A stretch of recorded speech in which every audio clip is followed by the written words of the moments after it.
So, hello everyone. Today we have Tarun Makhija with us. And first of all, he is the co-founder of BigMouth Digital Media, which is a marketing agency. Tarun Makhija is a digital marketing consultant, a corporate trainer, and also he gives keynote speeches in multiple places as he loves to educate people about things related to marketing. So, first of all, Tarun, I wanted to ask, like, how are you doing as of now? Like, how's everything going with you? Thank you so much for that introduction, Sairam. I'm doing very well and things are going good. I hope it's going the same with you. Yep. It's going great as of now. I'm loving this entire conversation and trying to just, provide maximum value to people, whoever is listening to my podcast, and also help people as, whoever is aspiring to grow in their careers as well. So that's that. So, there are a couple of things that I wanted to ask you actually. And the first thing that I wanted to cover is basically how did you get started with Big Mouth Digital, which is a marketing agency? How did you like? Was that something you thought in the early stages of career, or was it an accident? So I think nothing in life happens by accident. It's an opportunity that's given to you, and it's on you whether you wish to take it or not take it. So just to tell you a little bit about how did this happen, how did this journey actually began. Back in 2015 November, I was just walking down my lanes in my own society, and I just happened to get a call from my co-founder, come my cousin brother. Mm-hmm. And out of the blue, he just mentions that, you know what, I'm starting this company called Big Mouth, and would you like to be a part of it? And I was speechless. I didn't know what to say because I was in my final year of engineering, and I always envisioned to become an entrepreneur, but I didn't know that it was going to happen so soon in my life. So I gave him a classic answer, which was, I'll get back to you. And I did get back to him after 6 months of researching, understanding everything about this field of digital marketing as a whole and the space as a whole. After I understood that, this is what is something which is going to interest me, and it interested me on a lot of levels. I felt that, what, let's give it a shot. Let's see where it takes us. And from there onwards, I moved to Mumbai for the same very reason in July 2020, 2016 actually. And initially, I did a couple of jobs in a couple of companies as well for almost 18 months, and then kind of took the full charge of Big Mouth. And just to tell you and everyone who's going to be listening to this, we just took a stop on that about a couple of months back in end of May 2022. And it was for, exploring more diverse things for myself and other people in the team as well. And for now, I think it's going good, and I've been operating as a digital marketing consultant, plus educating a lot of people and training corporates as well. So if I had to give you the long story short, it was not an accident. It was an opportunity presented to me, and I took it. And I think we did very, very well in our 5.5 years of operation. Got it. And uh, one more thing, what I wanted to ask is like you mentioned that you came to Mumbai because of the marketing agency that you were going to start. But before that, where were you residing? I was studying in Indore, and I am originally from Indore. I was doing my engineering from Indore. Okay. And did like because the thing is, since you left Indore to Mumbai, as you were excited to start this particular marketing agency, but when it comes to starting up something new, there is always uncertainty to it. Like, uh, is this particular thing going to work or not? And if it doesn't work and you have left everything behind and came back to Mumbai for it, so how did you tackle with those feelings? Uh, because was everything planned for the next 1 to 2 years or 3 years? Because whenever someone starts up, they usually have a 1 or 2 year plan, like where this would be going. So did you have those things? So I think moving to a different city altogether, yes, it was a challenge for sure. I would not call it the most easy thing to do, because leaving your family, your friends from like, Hmm. 10 years, 20 years, and a city that in and out, and moving into a much larger city and a much different environment, much many new kind of people, wasn't easy. But I just felt that uh, the pool of opportunities in Mumbai was much larger versus Indore back then. And more than that, I feel that the decision of coming here was also because my partner is from Mumbai, right? And he has been here since more than 40 years almost now. So that being said, we knew that there was a lot of potential and the market was really booming at that moment. Hmm. We did plan certain things. Certain things did go our way. Certain things, didn't really go as per the plan. We had to change plans in the middle. We had to change the course. We had to change the course of not directly starting and getting into it. Hmm. But first, I did a graphic designing course because I felt it was the most important thing for a person doing social media, because back then I was doing everything pretty much myself along with my partner. And then we kind of realized that, what, I need to work a little more. I need to work in the industry to see how it's functioning, what's happening. That's where the experience of 18 months came into the picture of working 2 jobs. And during that time, BigMouth, in the last 6 months of my job, BigMouth was picking up really well. We were closing clients almost a regular, on like at least on an average, we were closing a client or two in a month. And after we closed 5 clients, I decided now is the time to give it 100% of your energy, time, efforts. Hmm. So was moving to a different city not easy? No. Was leaving your parents behind easy? No. Um, was you know living by yourself in terms of being financially free and achieving that bit, was that easy? No. Did I have any sort of breakdowns? Yes, I did, on multiple occasions. And at multiple occasions I just felt like, it's not worth it, let's just go back. But that is when your family, your friends, your closest people, your mentors, they come into your life, and when you speak to them, they do this one thing, which is they lift you up. And I think a lot of moments wherein a manager said something very rude to me, or my CEO wasn't the most nice person on that particular day, Hmm. it didn't really feel right, and it just felt like you're doing so much for what. And on those days, I think these people, the close people of my life, that really helped me. And did I prepare myself mentally? I think not really, because I just wanted to, because I haven't experienced this thing ever before, right? I didn't experience this.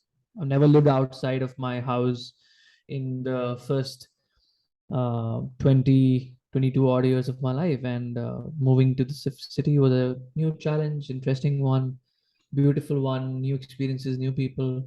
So yes, that was pretty much how it was like, and that was the experience. Got it, got it. And like, since first of all, what I really liked, like until this conversation that we had is about you is you narrate things really well. Actually, you narrate things really well because, like, you are a public speaker after all. And so, what I wanted to ask is, how much storytelling is important when it comes to hooking people up to watch the entire thing for a longer period of time.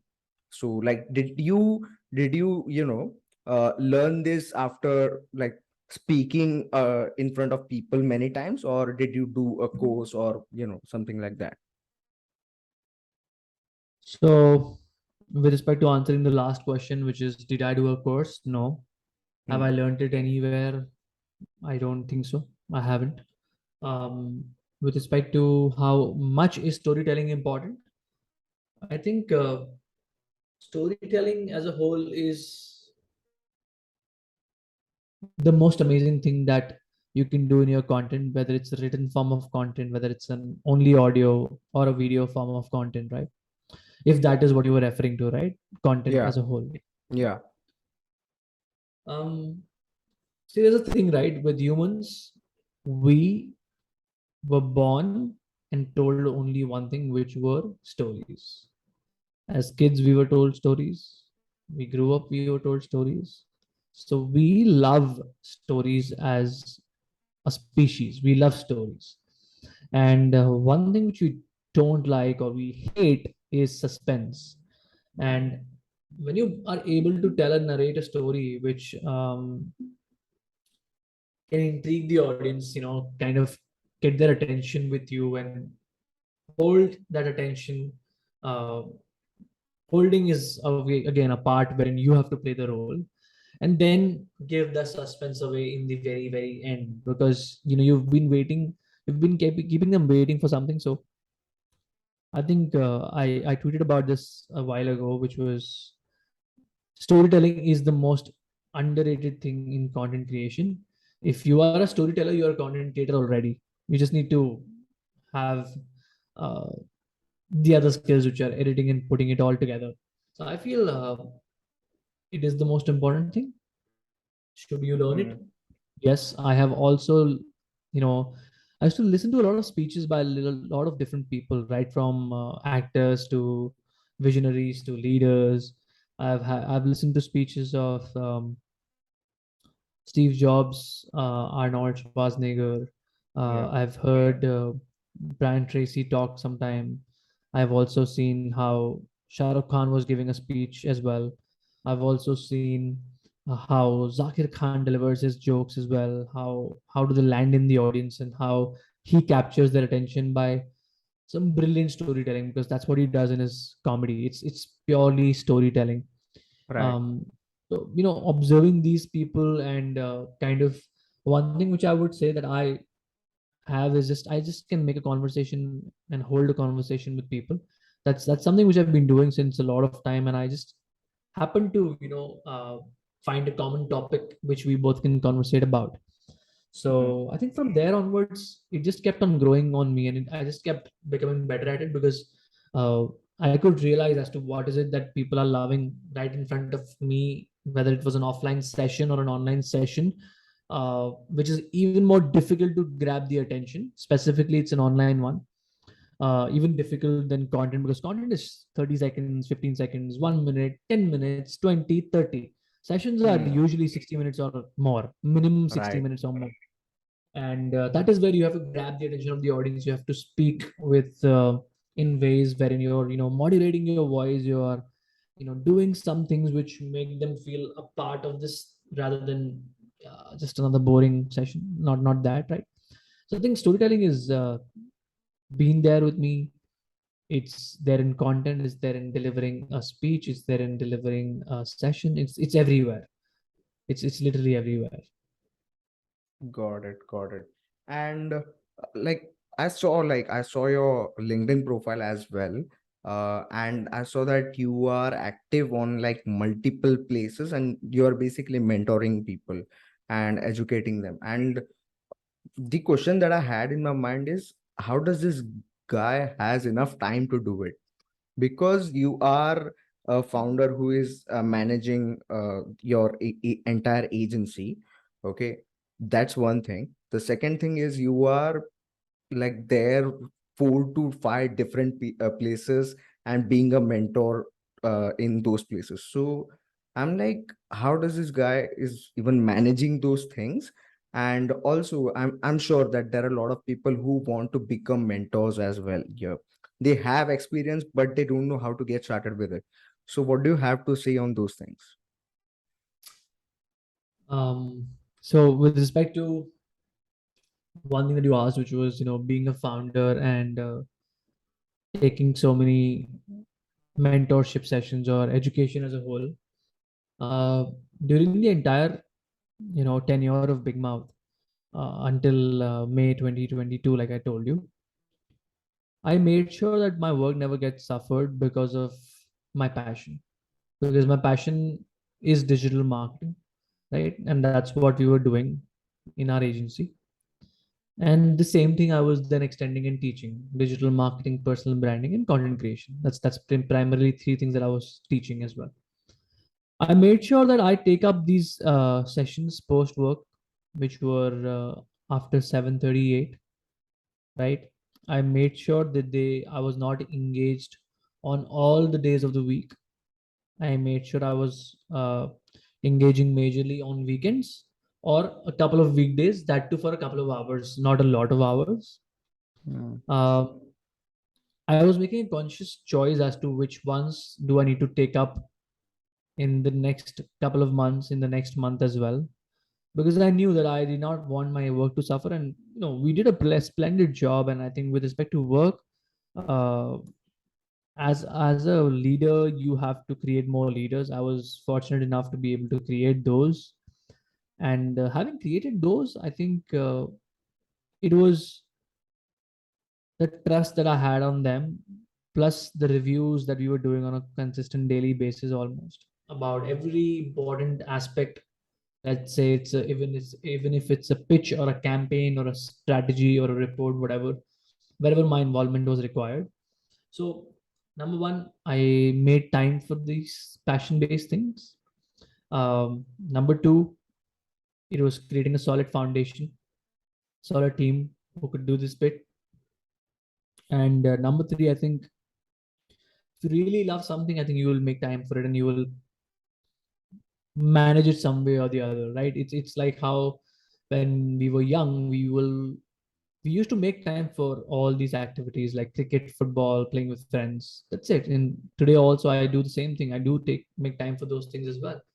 So having said that, I think it's equally important for you as a human to know where to give time and how much, and what is that time of yours going to be worth if not there, if we're doing something else. So I knew that my time is being worth over here as well, right? Because as a person who's leading a company, I think it's very important to know, if you're dedicating an hour to this thing, what is it that it is going to bring back to you, apart from all the happiness, all the satisfaction of giving back to people, what else? So yep. Got it, got it, got it. And like you mentioned that you have to be really thoughtful about where you are spending your time. Okay. And like maximum time it happens that your decision might get wrong. Like you might think that this particular thing has a greater ROI for you in terms of, like, it can be anything. It can be money, it can be awareness, it can be anything. Okay. But it didn't happen. So how do you deal with that thing? Do you, are you like, damn, I wasted this particular thing, and you cry, like, hate that thing and you cry on that? Or are you like, okay, this happened, I need to make better decisions next time? And how do you avoid the same mistake that you did today or day before yesterday, wasting your time, and make better decisions tomorrow? With respect to me doing a specific thing and then me regretting that thing, that instead of this I should have done that, Hmm. I think when you find yourself in such situations, you should ask yourself one thing: that did you even know that this is going to happen? No. You took the leap of faith. You realize that, what, I will do a specific thing and I will leave the B aside, because it was not the most important or the most topmost priority of mine at that moment, right? So it's upon you to strike that balance. And sometimes it's going to happen, yes, you will feel that, I should have probably given my time to, which was the task B rather than the task A, whatever that is. I feel that is where you have to just tell yourself, what, it's okay. What has happened, because you have to move forward. Because otherwise, regret is that one thing, I'll tell you, which can really not help you move forward. If it's a big thing that happens in your life, and if you just keep regretting it over and over and over again, you'll just be lost in your own thoughts, and you'll not be able to move forward. And the only thing that we have to do as humans is move forward rather than looking back in our past. So yes, there have been some places where I have felt that way, and I just decided, you know what, it's okay now. What next? How can we solve this now? What can we do to find and reach closer towards a solution? And with respect to, I think, another thing that you mentioned, which was, apart from this regret, or apart from not really choosing the right thing at that moment, how do you make sure that you don't make the same mistake again and again? I think we are humans and we tend to make a lot of mistakes, and a lot of them, I would say, do get repeated as well. So I consciously ask myself, you know what, uh, this did not go the right way the last time. So these are the corrective measures I need to take the next time this happens. Example, a pitch, and something Hmm. did not go right in that pitch. Why did it not go wrong? Sorry, why did it not go right? Analyze those things, make a note of them, move ahead, and next time try not repeating them. So because as humans, we can only try not repeating our mistakes, right? Hmm. And apart from this, have a belief system that according to you, these are the things that you really believe in, and according to you, they are right things to do. Whether it is my motto of smiling and spreading a smile, or whatever it is, right? It's a belief that I have in my system, right? So I think it's difficult to avoid mistakes, but they only help you learn. So I think that is what I would say, that it's okay to make mistakes. And people say it's not okay to make the same mistake twice, right? But as humans, you never know when you're going to commit the same mistake. But one thing which I can tell you is that you subconsciously are aware कि आप वो same गलती कर रहे हैं. तो बराबर. आप उसको बदलना चाहें तो आप उसको उसी समय बदल सकते हैं, या फिर अगली बार बोल सकते हैं कि यार, Hmm. आपको पता है कि आप गलत कर रहे हैं.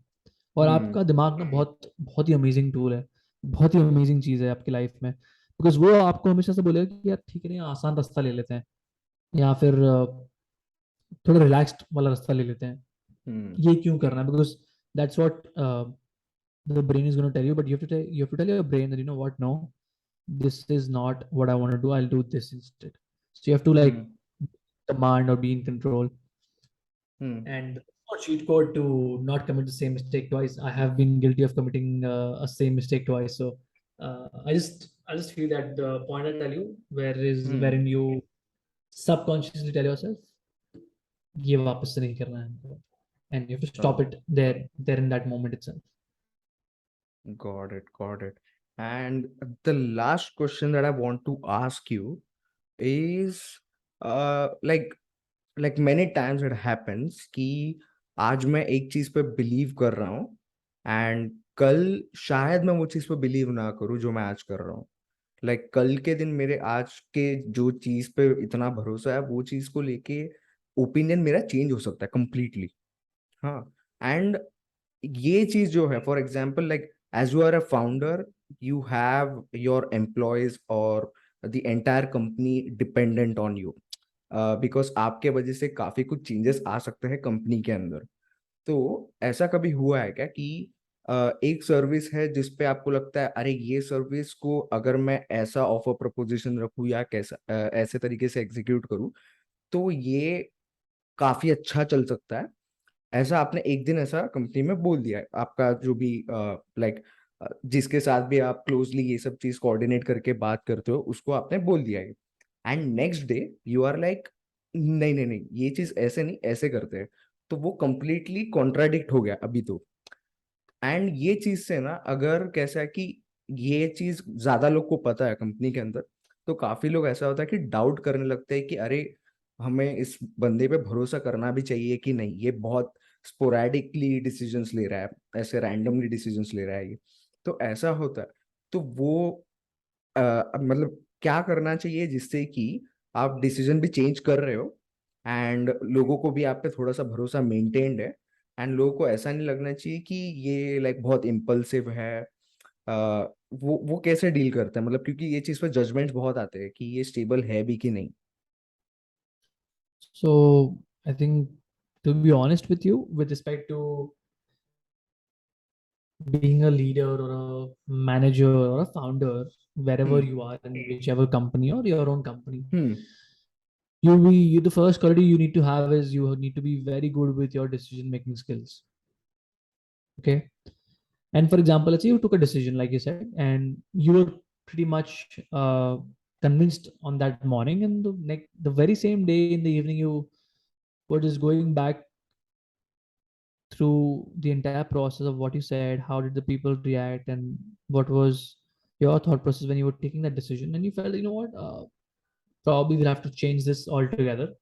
हम्म So you have to tell the people that, you know what, I slept over it myself, and I think this is not going to work. Instead, this is going to work, and this is what I believe. I would love to know what is it that you have to say on this. Rather than forcing that particular thought, I would take my team's feedback, and I think feedback leads to more clarity always, whether it's people in the team, outside the team. Hmm And another thing I want to tell you that is when you take feedback, people feel involved in the part of that decision, right? So they feel that, you know what, it was not just thrown on us; it right was uh, something that is discussed, debated, and then taken a final call. And that can also go absolutely wrong, right? But it's nobody's fault. It's just something that you tried. So I think that we've done this multiple times and on multiple occasions with respect to starting a new service or pausing one to, get more clarity within us as individuals and the team then there onwards. And this one thing which is discussing with them has worked very well. But also to tell you this one important thing is another important thing, that is when you're giving a decision, you've already thought about it multiple times. You've already taken your share of feedback from your mentors or your partners or whoever is involved in that part of the decision. Hmm So there are high chances that you might not want to change it, right? Because आपने उसको बहुत मेहनत के बाद और बहुत research करने के बाद वो चीज़ को ली है, उस चीज़ को डिसीजन को लिया है. So it's absolutely okay to change it, and it's absolutely okay to go with your thought itself. But I think discussing with the team is going to give you the solution of them feeling that, okay, yeah, it is not just random and irrational. It is discussed, it is spoken about, and that is how this decision was taken. So yep. Awesome, awesome, amazing. And it was like all the answers that you gave are were extremely on point, and like we discovered a lot about you as well in this entire particular conversation. And I hope that this particular conversation brings a value to the lot of audiences, and also whoever is listening to this or seeing this particular podcast. I would love that you go on LinkedIn and follow Tarun, because he creates like amazing amount of content in his particular LinkedIn platform. And not only that, you can also check out like what BigMouth Digital does by viewing their company page, and yeah, exploring more about it. So it was a pleasure to have you, Tarun, first of all. And I wanted to state a fun fact, by the way. Uh, I guess I interviewed no no Tarun interviewed me back in when I was in third year of engineering, and now I have completed my graduation and everything, and now today I'm interviewing Tarun. So that's a fun fact, and I hope you enjoyed it as well, Tarun. I did, and I really did. I remember that conversation. I think you had applied for a business development role, Yep, and yep, it was, I think, somewhere in 2021. So yeah, kudos to you. I think yep, I wish all the luck and all the very best for this podcast and everything you're doing in life. yep. And yeah, guys, do check out Sairam's podcast, and all the very best to you. Thank you so much. Thank you so much, man.